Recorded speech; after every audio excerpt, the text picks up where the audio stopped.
stand for the pledge.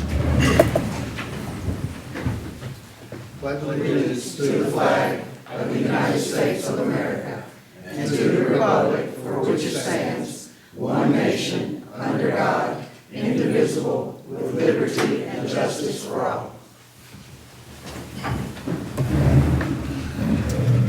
Thank you for attending tonight's Springfield Municipal Regional Planning Commission meeting, Thursday, September the 4th, 2025.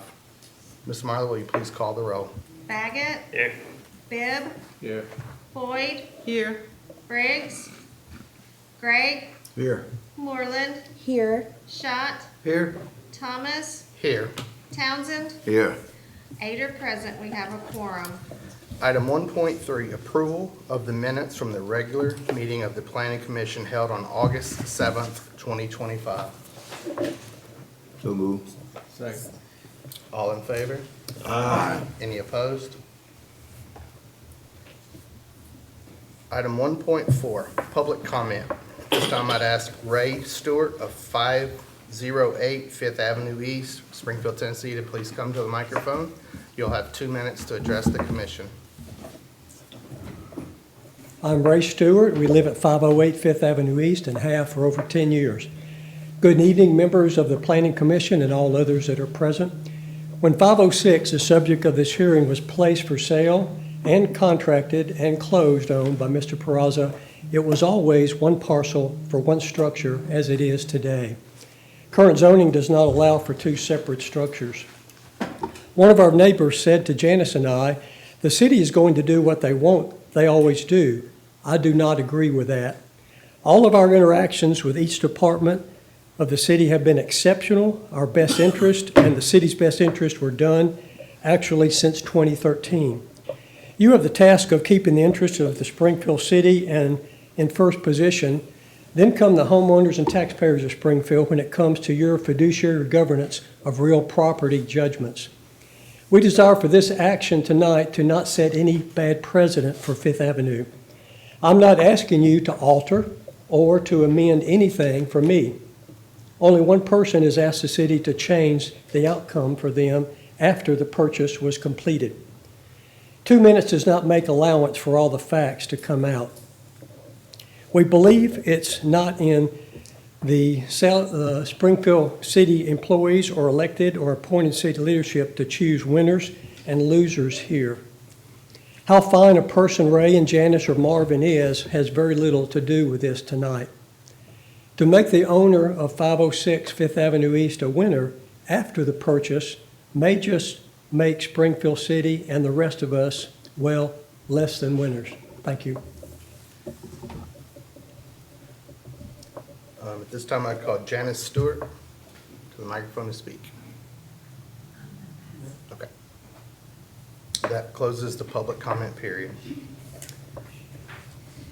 Item 2.1 under new business, discuss and possibly take action on a rezoning request for 506 Fifth Avenue East, map 080F, Group C, parcel 024.00 from medium density residential district R10 to high density residential district R7 to allow the development of 2 single family detached homes. So I have a motion and a second to put this item on the floor. I have a second. Second. Ms. Durham? Good evening, Commissioners. Our first item is a rezoning request for property at 506 Fifth Avenue East. The request is to rezone from medium-density residential district, R10, to high-density residential district, R7, to allow development of 2 single-family detached homes. Located on the north side of Fifth Avenue East, between Brown Street and Maple Street, the parcel is approximately 0.65 acres. The proposed rezoning to R7 is consistent with the comprehensive plan for growth and the current zoning of nearby properties, particularly those to the south. A change in zoning would allow the lot to be subdivided into 2 residential lots. While the split would result in lot widths that are narrower than many in the area, the total lot area for each would remain greater than most, and thus the density would remain consistent with the area as a whole. Given the lot's proximity to the city's central core, per the recommendations of the comprehensive plan, growth in this area is encouraged. The comprehensive plan further notes that the development patterns in higher density residential areas provide for a more compact design that groups homes closer together with reduced setbacks. Significantly damaged by fire, the existing structure would require extensive repairs to be a safe and habitable residence. Redevelopment of the site with new housing is therefore appropriate and aligned with the city's long-term planning objectives. Staff recommends approval of the rezoning request to R7 based on the following findings. Consistency with the comprehensive plan, compatibility with surrounding zoning and uses, efficient use of land and infrastructure, redevelopment of a damaged property, and support of city's goals. The Planning Commission is requested to recommend approval with or without amendments, not recommend the request providing specific reasons, or defer action pending additional information. Here tonight to answer any specific questions is the applicant. Of course, I, along with other city staff members, are also available should you have anything specific you would like addressed. Carolyn, is there a way to zoom in? Is there a way to zoom in this one? I don't believe so. That's in a PowerPoint. These same maps were sent to you in your agenda packet. So if you have your iPad and you have that available, you can zoom in. I did put stars on them. So the lot in question is starred. The top map is the current is the current zoning map. The bottom map is the future land use map. This is the red, green, and, yep, okay. Yep. Okay. So the one on the top, you said, that's the one That's that the is current okay. zoning. The property that was rezoned recently, the one I think we saw not last month, the month before, Yeah, is one of the yellow ones, so it's in that same area. okay. So my question would be, because you mentioned here that current zoning of existing properties to the south, would those already be R7? Those are all R7. Okay, and then, but you said something about lot sizes. Can you, So this lot is significantly larger than most in the area. in the area? It's an R10 lot. That the north side of Fifth Avenue is predominantly R10 until you get to, you're going east to where Jasper Fields is. That's the neighborhood that's under construction. That one was zoned R7. Those lots are significantly smaller. The lots that are north of the lots that front Fifth Avenue are also significantly smaller, despite having the R10 zoning. My guess, and I'm sure Dave Brewer can confirm this, is that those were lots that were preceding the zoning ordinance, but they are much smaller. Because I'm looking past Maple Street, again, this is just bird's eye view. They look like the lots are smaller. They are too. are you Their looking street on? frontage is smaller It is. as well. Behind it, would that be That's all R10. That all whole- R10, even if the lots are smaller on Grace and Maple? So really, it's just that area between Brown and Maple where the lots seem a little larger. That whole area is R10. Even if everything is R10. Despite what that zoning, what the bulk regulations of that zoning district require, some lots don't conform as much as you're used to seeing in a newer development. Any other questions? Can we ask what square footage these houses are gonna be? Yeah, if we could get the owner to come to the microphone, please. Whoever wants to speak. If you'd please state your name. If you'd please state your name, Marvin, my name is Marvin Peraza. Mr. Bag. Can you tell us what square footage these, are you proposed to be on these two houses? I propose to build something between 17 and 2,000 square feet homes. Per lot. Per lot, yes, sir. Single story? Probably two-story homes. Yes. Carolyn, my biggest concern, and, there again, I don't have a really good dog in this hunt just because of where I live, but my biggest concern is two houses on a narrow lot with an additional driveway connection to 49, which is the major east-west thoroughfare through the city of Springfield. Now, there are a lot of alternatives, and I don't know whether the ordinance would allow, if this is passed, to require a single driveway connection, where, much like Woodmont Boulevard, if you're familiar with Woodmont in Nashville, which is a major thoroughfare as well, and they've had a lot of redevelopment of those lots over there. And that is in fact, all of them have it. Any two houses that were put on a former single lot still have one single highway or driveway connection. Is that Well, something that we can require, or is it allowed? it is allowed. The lot that's there now has a shared driveway access agreement with the lot to the west. So that one would remain because the driveway access is already there. So potentially, he would only be asking for one new driveway, but it is allowed that he could do another agreement. I don't know from an engineering standpoint what the configuration would look like. I don't know. So there is one joint driveway already, to the west? Yeah, it's right here. Yeah. So it serves these two houses right now. Now, that's my biggest concern, of narrowing lots up and having additional access, especially the ones that think they don't have any other room to park on their property, and then they want to back out into Fifth Avenue, which is extremely dangerous, especially with Do you all have a comment about the the plan for the school driveway? traffic. We And do they have, have examples of that inside the city on 17th Avenue.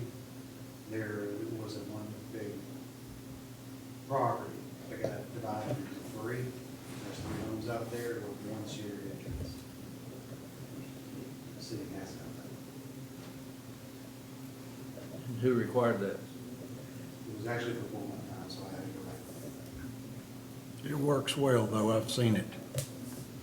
And I'm along with Mr. Bill, if this passes, there does not need to be another entrance cut into 49. That needs to all come from one. What about it's a very deep lot in comparison to its width. So what are the plans for the property behind where or how far back will the houses go on the site plan?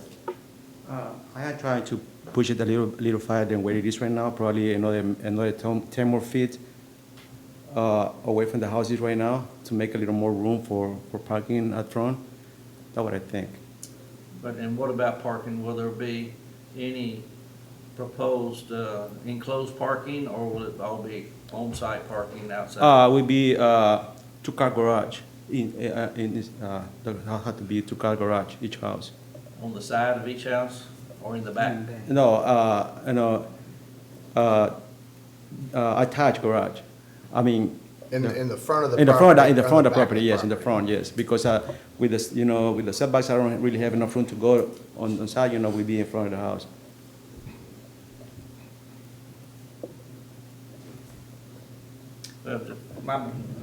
That's all, the only comment I've got is the access in Fifth Avenue with a very extreme potential narrow lot. I think it's very dangerous, especially right there, because you've got the site distance is not the best in the world coming from where Maple Street is. Did I hear someone say that you're going to reduce the setback reduce the setback? Did I hear that? There was no request to reduce the setback. The R7 setbacks are different than the R10, so there was not a request to have an accompanying variance though. So probably the houses will actually sit further back than what the front setback would require of the R7. The R7 front setback is only 25 feet. So I know the house as it sits now is further than 25 feet. Is there any way to reconfigure what you're doing and put your parking in the back? Because the lots are deep. Like, I'm not, 49 is such a busy highway in the mornings and the afternoons, midday for that matter, and you putting cars right up on the street, I think it's gonna be an issue. Figure out something that's what we got. Could you do something like that with the one driveway? Yeah, we can do that too. Get the parking in the back, and that way they can, that way there ain't no problem to come back to the main highway, main Fifth Avenue. Could we ask for this is significant, and could we ask for a potential layout of how the houses are gonna look on the site, like a mini site plan? I know we're not required to look at a site plan necessarily on this right now, but before we act on the change of zoning, request that we get a site layout of how just a footprint, and maybe an elevation or something of how the houses are gonna sit on the lot, along with the parking and a combined driveway. I mean, you can ask to defer for additional information, so that is an option. I make a motion to defer. Second. Well, you need to state what you want. Okay, so we want to defer until we can see what would be the semantics of that. Just a layout, a preliminary layout of what the homes would look like, where the driveway would be, and where the garages would be. What's the short way I don't of saying? think we can ask for what the homes are gonna look like, but we can ask for how they're gonna sit on the lot. There we go. That's gonna affect zoning. And then, just kinda get a print of how it could potentially look, and how the driveway situation and the parking could be, because you're making a significant change to an existing lot. Is that? Yes. So you got, Mr. Bibb made a motion. Use the second. Actually, Ms. Moore made the motion, I'll second the motion. Yeah. Now we're ready for a vote. All right, so this is for a deferred. Deferred. All right. Briggs, Yes. Thomas, Yes. Boyd, Yes. Bibb, Yes. Schott, Yes. Baggett, Yes. Townsend, Yes. Gray, Yes. Moreland, Yes. passes with 9. So that means you'll be back next month. Item 2.2, discuss and possibly take action on a site plan for the new wastewater treatment plant. We have a motion and a second. Put this item on the floor. So moved. Second. Okay. Ms. Durham? Okay, our second item on tonight's agenda is the site plan for the new wastewater treatment plant. The applicant, Griggs and Maloney Incorporated, on behalf of the city of Springfield, has submitted a site plan for the development of a new wastewater treatment plant on the 66-acre parcel located at 530 Lawrence Lane. The project represents a critical public infrastructure investment intended to replace aging facilities and to ensure adequate capacity for current and future wastewater treatment needs within the city of Springfield and the urban growth boundary.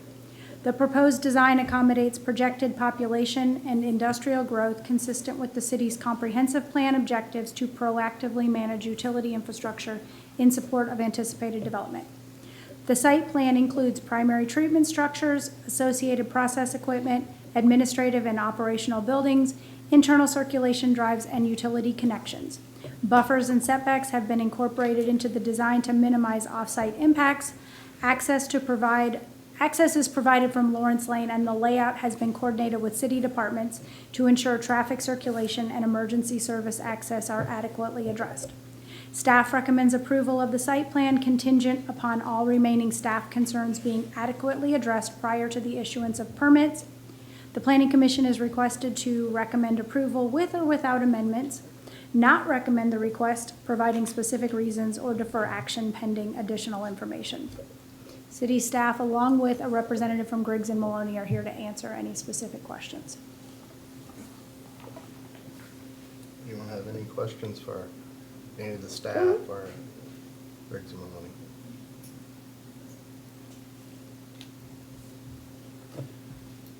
Will the existing plant be utilized at all, or will it be, once the expansion is done? I mean, will the existing plant be part of the expansion, or will it go away after The the? existing plant's not gonna be abandoned, it will no longer be in service.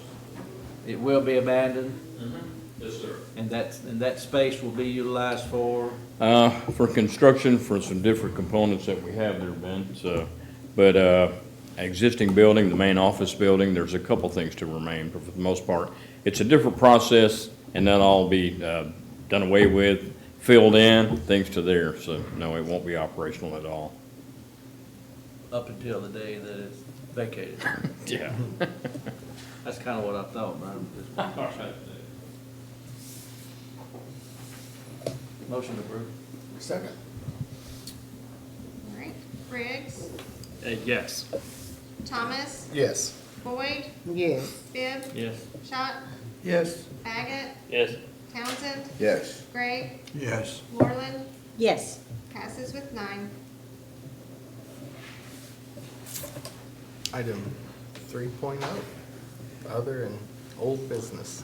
Ms. Durham? Okay, closing out tonight's agenda by providing a brief update on some of the things that I've been working on over the past month. First of all, we do have a BZA meeting next week. There has been one property submitted for a minimum front setback or minimum building setback, depending on how you're looking at it. In this case, they're kind of one and the same. Request to reduce that on a property on North Main Street. There will be 3 amendments coming, or 3 ordinances coming to you next month. One defines substantial submission. So I've talked about this in the past. When a set of plans comes into my office, we need to define what date essentially the plans get submitted, because the new state law regulates vesting periods with the date of submission. So that kind of starts the clock ticking.